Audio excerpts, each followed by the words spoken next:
are in the midst of what appears to be a colossal and history-making blackout. People trapped in elevators and buildings, they have activated the emergency command center. You're staggering, trying to take in as much information as you can. Mayor Bloomberg's advice is to go straight home. The subway system is down. Ottawa is completely without power now. The lightning-quick domino series of failures. You gotta go to the bathroom and you can't even go nowhere. 50 million people are thought to have lost power. In 2003, a massive blackout struck major areas of the U.S. and Canada and was perceived as a wake-up call for the nation. We've got a real crisis in our grid, and this is why, despite being a superpower, we have a grid that is comparable to a third world country, and that's not right. I don't think you can ever say with 100% confidence we won't have a blackout.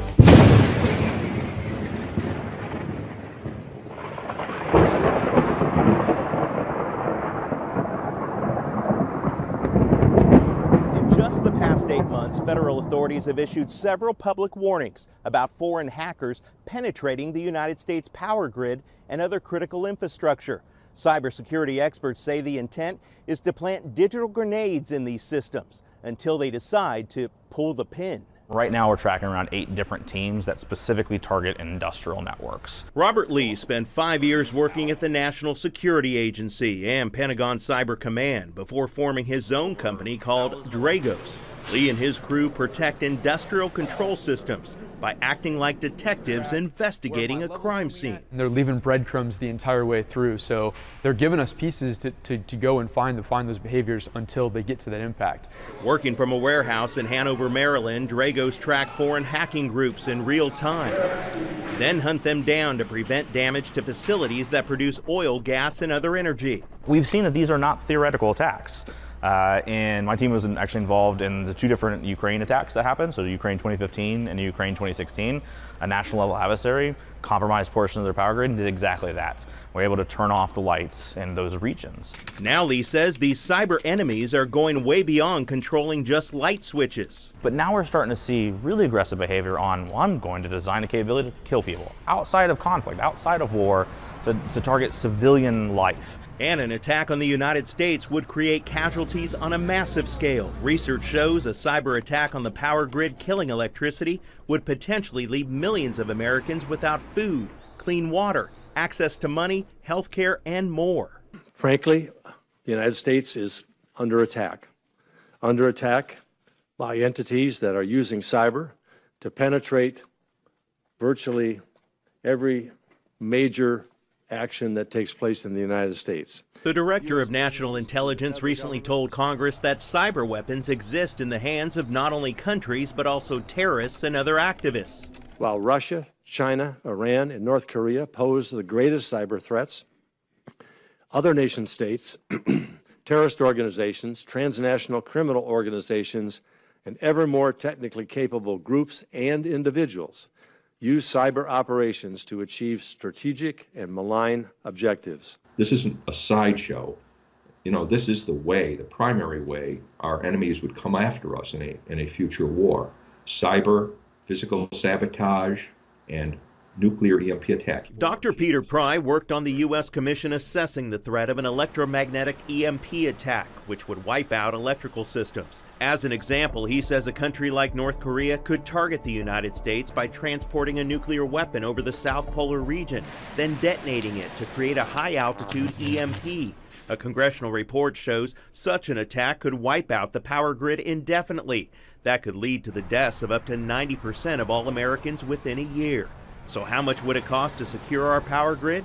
In 2008, an EMP commission estimated it would cost around $2 billion. But former CIA Director James Woolsey says today's amount to strengthen the grid would likely be in the tens of billions. But Dr. Price says the D.C. bureaucracy and political influence prevent that from happening. The electric power industry doesn't want to do it. They have vast lobbying resources on K Street. They own, basically, the U.S. Federal Energy Regulatory Commission, which recently defied Secretary of Energy Perry in his effort to come up with a more secure grid. They actually defied the Secretary of Energy. Another major issue, while larger utilities have beefed up cyber defense, smaller regional companies often overlook the need for such security. anywhere between 80 and 90% of the critical infrastructure in this country is held in private hands. And so, other than the regulators, there's no real control over doing the things that you need to do, the basic blocking and tackling of cyber hygiene and so forth. Since our critical infrastructures depend on each other, Homeland Security holds exercises like Cyberstorm 6.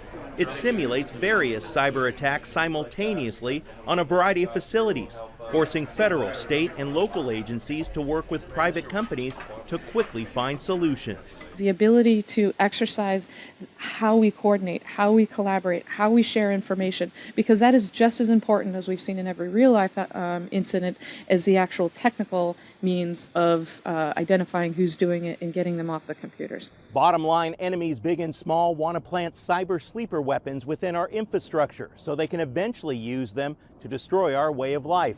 The challenge will be ensuring a full team effort between both the U.S. government and private enterprise to fully protect us. Electricity is really far more important than anyone realizes. We take it for granted, we flick the switch and it goes on, but it has to be in balance or the lights go out. There has been a massive power outage throughout much of the Northeast, both of the United States and of Canada. Millions and millions of people were caught by surprise when the electrical grid suddenly crashed. It shut down 100 power plants, from Ottawa down to Cleveland and as far east as New York. The most immediate concern was for thousands believed to be stranded underground in the dark in the New York subway system or in elevators in skyscrapers.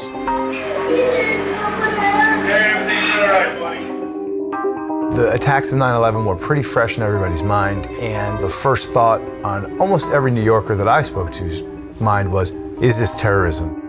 The police are saying that the evacuation procedures are working. People are calm, and that they are getting out. A normal August afternoon had turned to crisis. Around 50 million people across the U.S. and Canada were left without power. All of Cleveland's water supply runs on electric pumps. My water commissioner said, the people in the Heights have water for 3 hours. I said, water? I thought the electric was out. He said, Mayor, how do you think the water gets from the lake to the people in the Heights? You can get along in the dark, you can get along in the heat, but water becomes a health and safety issue very quickly. While terrorism was soon ruled out, there was a frenzied search to unravel the mystery behind the source of the blackout. We don't know yet what went wrong, but we will. What we're hearing on the radios is that there was some sort of incident in Ontario, Canada. There was a lot of finger pointing. U.S. officials initially accused a mishap at a Canadian utility plant. The mayor of Toronto fired back. Tell me, have you ever seen the United States take blame for anything? It took 29 hours for the power to be turned back on in most major cities, but the brief outage contributed to at least 11 deaths and caused an estimated $6 billion in economic losses. We were fortunate that the grid stayed up as it did and it didn't continue cascading any further. Engineers spent months unraveling the cause of the blackout and traced it not to New York or Canada, but to a downed power line in Ohio. The theory was it was a tree in suburban Cleveland. And we were like, what? The official report later found it was a series of human and operational failures that set the blackout in motion. A downed power line went unnoticed because the alarm system failed at the local power company, First Energy, and soon other lines were overloaded. When the line overheated, it sagged. And as it sagged, it hit a tree that shouldn't have been in the right-of-way corridor. Meanwhile, at the regional service operator, Midwest ISO, an employee had gone to lunch and forgot to turn back on the tool that monitored grid problems. As the grid in Ohio got less and less stable, with too much voltage over too few lines, power plants began to turn off. And eventually it cascaded around the Lake Erie Loop and all the way to New York. Investigators said today this nation's worst power blackout was mostly the fault of the First Energy Corporation of Akron, Ohio. First Energy was busy trying to grow, trying to absorb other companies.